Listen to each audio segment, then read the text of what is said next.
Di Bintang Baru tuh banyak yang moto-moto, izin moto gitu. Terkait BAP tadi itu, Jeng, kalau barangkali punya pengalaman atau insight, sebenarnya di polisi itu kan sangat hierarkis ya. Apa yang diinginkan pusat itu harus dilaksanakan sampai bahkan tingkat Polres Polsek gitu.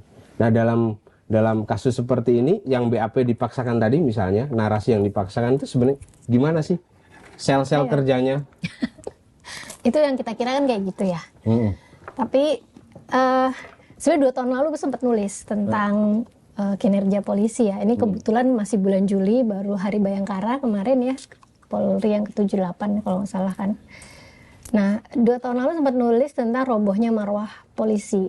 Itu gara-gara habis kasus siapa? Sambo. Oh, Sambo.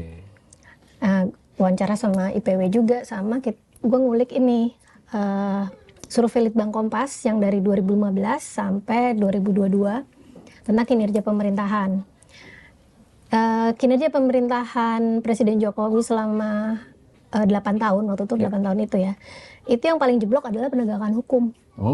Justru yang paling jeblok adalah penegakan hukum. Itu nilainya dari 18 kali survei, itu yang 11 survei sendiri di bawah 60. Jadi kalau misalkan kita bilang di bawah 60 itu merah, ya rapotnya merah, kebakaran tuh.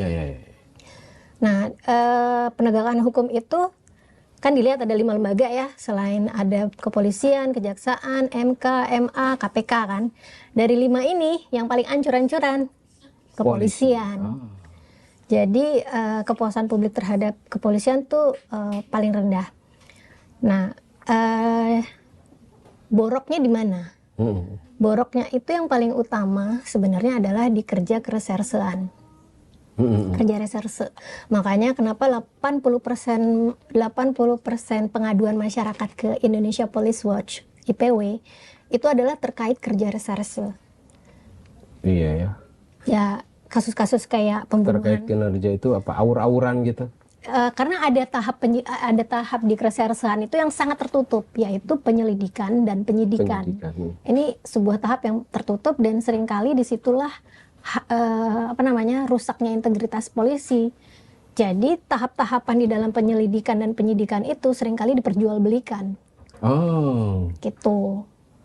Gimana sebuah rekayasa itu bisa terjadi di situ, termasuk penyusunan BAP, soal kesaksian yang dipaksakan dan sebagainya, itu terjadi di situ. Di kasus Peggy ini kalau jual beli mungkin kecil ya kemungkinannya. Tapi apa yang terjadi sehingga narasinya itu bisa jauh sekali dari kebenaran yang diyakini publik? Ya mungkin karena waktu itu 2016 itu dia di bawah sorotan dan publik maunya gimana, lalu dia sebenarnya failed ya untuk mendapatkan bukti-bukti sahihnya, sehingga memaksakan sebuah plot hanya untuk memenuhi seolah-olah dia kinerjanya delivered. Seringkali seperti itu, karena ini kasus yang jadi sorotan. Menurutin publik akhirnya blunder ya. Blunder. Dan yang menarik adalah Ketua IPW sekarang Pak Sugeng ya, Pak Sugeng Teguh itu bilang siapapun Kapolrinya itu sulit menyentuh reserse. Reserse itu sudah seperti kerajaan sendiri di dalam kepolisian, di dalam Polri. Itu mungkin juga menjawab kenapa ketika Kapolri bilang bahwa kasus Peggy ini kurang saintifik dan lain-lain, itu dibantah oleh humas. Oleh humasnya. Itu atasan dibantah oleh bawahan. Ya, selalu begitu. Gitu. Jadi itu, ya itu sampai siapapun Kapolrinya ya. Bahkan waktu di era Tito ya, yang mungkin dianggap paling pinter nih gitu loh di kepolisian. Itu tingkat kepuasan publik terhadap polisi di era itu jelek sekali. Itu era kita bisa lihat di hasil survei Litbang Kompas tentang kepuasan terhadap Polri ya. Itu di era SBY padahal ya. Tito udah Jokowi. Udah Jokowi. Ya, Tito Jokowi. Kapolrinya waktu itu Tito cuma sebentar.